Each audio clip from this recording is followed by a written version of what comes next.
Por fim, chegamos ao último relato de criação de Gênesis 1. Com o cenário perfeitamente organizado, só faltava um responsável por administrar tudo o que Deus havia feito.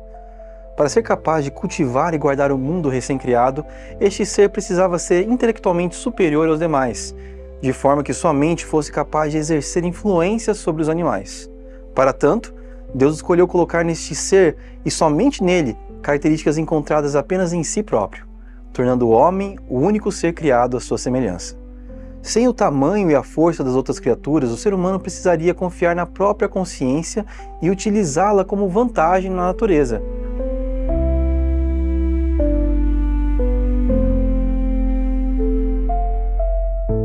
Basta olhar ao redor para percebermos que o homem de fato aprendeu a tirar vantagem de suas capacidades intelectuais.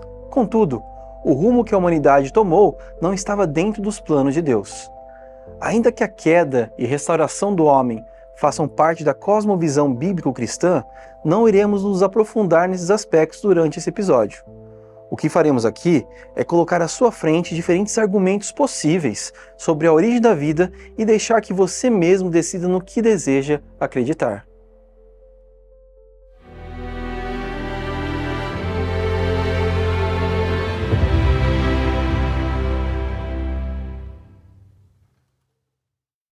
A verdade é que cada vez mais cientistas, homens da genética, da bioquímica, de várias áreas, da química e etc., têm mostrado que a teoria de Darwin é inadequada para explicar a origem humana, né, e a singularidade humana. O homem não é só uma evolução, ele é uma revolução.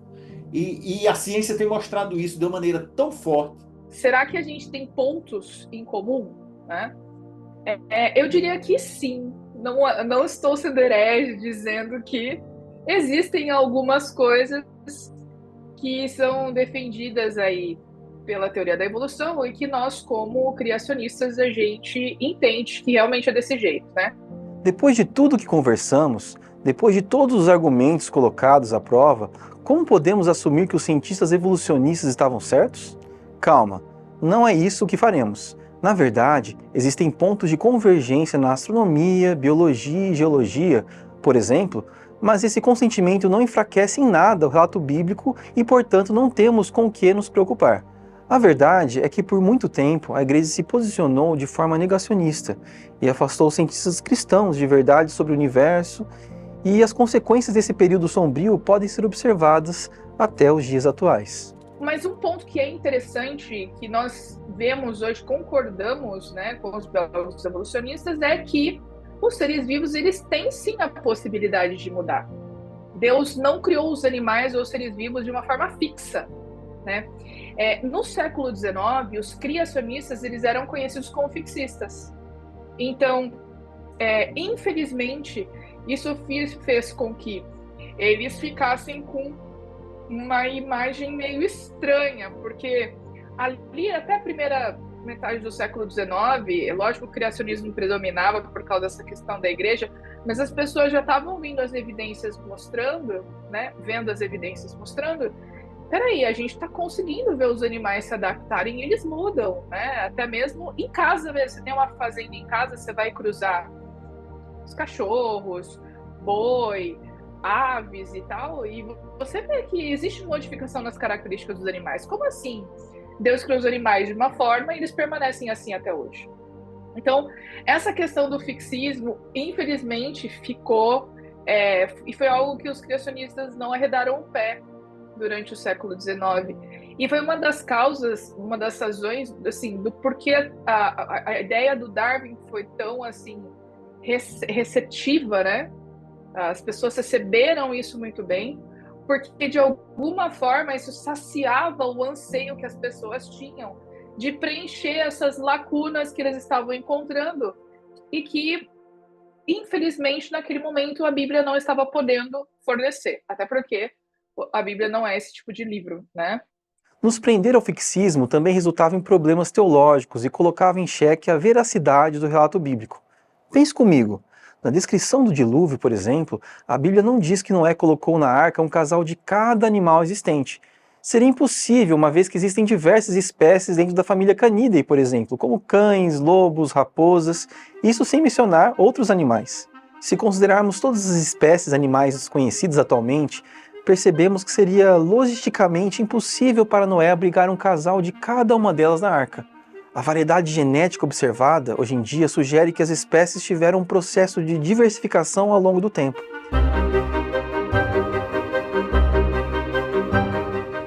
A verdade é que precisamos ser honestos quando algo relatado se encaixa na descrição de uma intervenção divina e quando não passa de resistência desnecessária às descobertas científicas.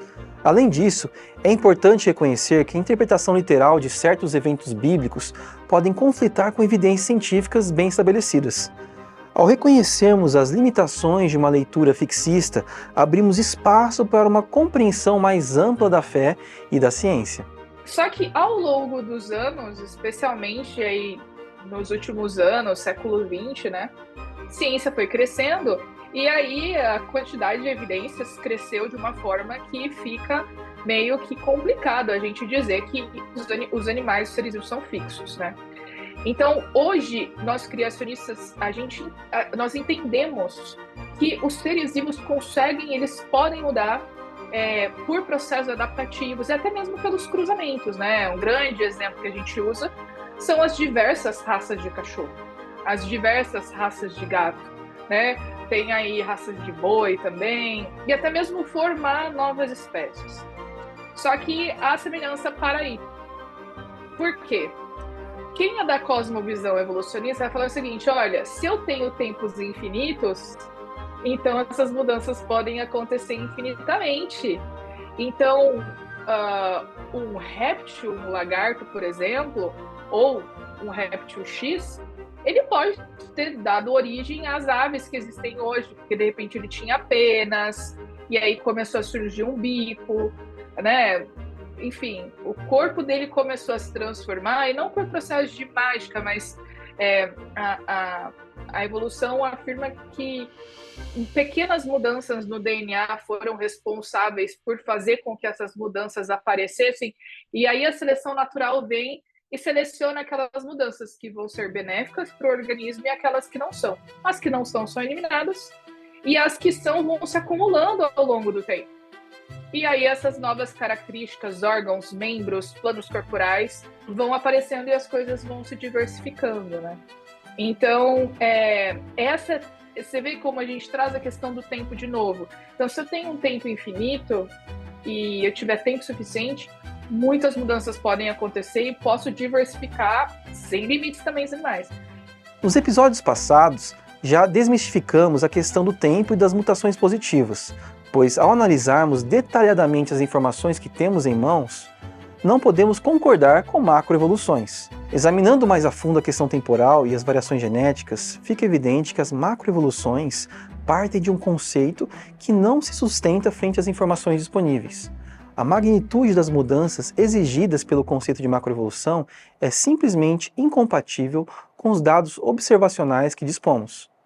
O que os criacionistas aceitam e concordam é que as macroevoluções restritas à mesma família são de fato uma realidade em nosso planeta. Essas pequenas mudanças dentro de limites biológicos definidos são observáveis e documentadas. E é isso que torna a criação divina tão bela e diversa. A diversidade intrínseca de cada família biológica revela um plano criativo que permite adaptações e variações sem comprometer a essência da criação divina.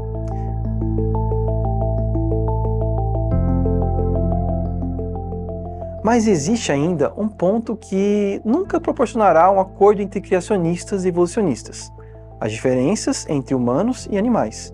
Uma vez, dentro da cosmovisão naturalista, apenas características fisiológicas poderão ser levadas em consideração. Os naturalistas analisam apenas os aspectos físicos, comparando-os e contrastando estruturas e funções corporais para encontrar semelhanças e diferenças entre humanos e outras espécies. Dentro da equação criacionista, por outro lado, estão relacionados elementos textuais bíblicos.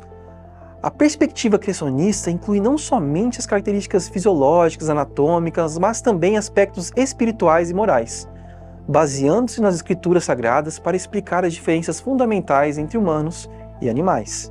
Leia comigo o que está escrito: "E fez Deus as feras da terra conforme a sua espécie, e o gado conforme a sua espécie, e todo réptil da terra conforme a sua espécie. E viu Deus que era bom.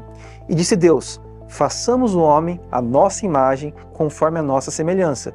Gênesis capítulo 1, versículos 25 a 26. O que nos difere dos animais foi o ponto de partida do Criador. Ele decidiu que seríamos criados à sua semelhança, inteligentes, questionadores e capazes de administrar a criação agora completa. Essa diferenciação é fundamental e está claramente estabelecida no relato bíblico. Os humanos foram dotados de racionalidade, de capacidade de reflexão, de criatividade e de um propósito divino. As semelhanças fisiológicas, metabólicas, anatômicas entre seres humanos e animais também são aceitas pelos criacionistas. Afinal, todas as criaturas possuem a assinatura do Criador. Essas semelhanças não diminuem a singularidade humana, mas sim evidenciam a mão do Criador em toda a sua obra. Mas se você continua tendo dificuldades para aceitar o que a Bíblia diz, está na hora de você decidir sobre qual cosmovisão irá analisar os fatos. As duas são visões completamente, que eu diria assim, ontologicamente diferentes. Em suas próprias naturezas, elas são diferentes. Tá. Então, quais são os principais pontos de discordância? O primeiro, pela própria definição, afirma que o significado da realidade está na mão de um Criador, um propósito de um Criador. A outra faz questão de dizer que não há esse Criador, porque esse Criador estaria em uma realidade que ela não enxerga, uma realidade não material, não direta. Então, não pode ser enxergado. Um outro ponto que eu destaco, quando você me pergunta assim, quais são as diferenças, enxergo em relação à vida, especificamente. Em relação à vida, eu digo, para a vida é fruto do acaso, é fruto de uma série de processos que foram se acumulando ao longo de muito, muito, muito tempo, e o fator essencial aqui é o tempo, onde você tem o tempo e a seleção, que ele chama seleção natural, que são processos que foram favorecendo algo, esse algo foi favorecido e selecionado ao longo de um processo de tempo muito longo, até que se chegou a um ser que nós podemos definir como vida. Tá? Então, esse processo é o processo da cosmovisão evolucionista ou naturalista. A visão criacionista vai dizer que a vida foi criada com um propósito e um fim. É algo feito por uma mente inteligente com o propósito da vida existir. Então já tem a diferença clara aí. Outra coisa importante que, por exemplo, na visão evolucionista, uma lei fundamental é a lei do mais forte. Na lei do mais forte, você diz o seguinte: quem tem mais condições de viver tem o direito de viver, de existir. Isso é o que existe na lei do mais forte, o que é plenamente compreensível dentro de um contexto evolucionista ou naturalista, onde não tem código moral, porque a moralidade não surge do meio natural, é um outro ponto, onde não tem razão, você só tem que sobreviver. Isso não se encaixa com a visão criacionista, onde a vida é feita com um propósito, com um significado, onde a lei do mais forte não é o princípio motivador das ações, mas sim um outro princípio que, biblicamente, aí a gente entra já dentro, afunila um pouco mais, falou de criacionismo, agora a gente entra no criacionismo bíblico, ainda afunila mais e diz que não é a lei do mais forte que deveria reger, mas a lei do amor, onde você se doa para o bem do outro. Então, são princípios antagônicos. Um é, eu penso na minha existência para sobreviver. O outro, eu penso na felicidade do próximo para sobreviver. Como um presente, Deus criou o mundo e o colocou nas mãos dos homens. No plano perfeito, as criaturas feitas à sua imagem e semelhança viveriam em harmonia com toda a criação e refletiriam o caráter de Deus em cada uma de suas atitudes. Deus não apenas criou o mundo físico, mas também estabeleceu um relacionamento especial com a humanidade, confiando aos homens e mulheres a responsabilidade de cuidar e administrar a criação com sabedoria e amor. Ele próprio deu exemplo e ensinou a humanidade como viver de forma plena e com propósito, e para tanto, instituiu um dia especial para celebrar tudo o que havia feito durante a primeira semana da história. Ao criar o sábado, Deus não somente descansou de sua obra criativa, mas também estabeleceu um padrão para o descanso humano. Um dia dedicado à reflexão, à adoração e à comunhão com o Criador. No próximo episódio, vamos conhecer a origem do sábado e entender como esse dia influencia diretamente o funcionamento do nosso corpo. Não perca, eu vou esperar por você.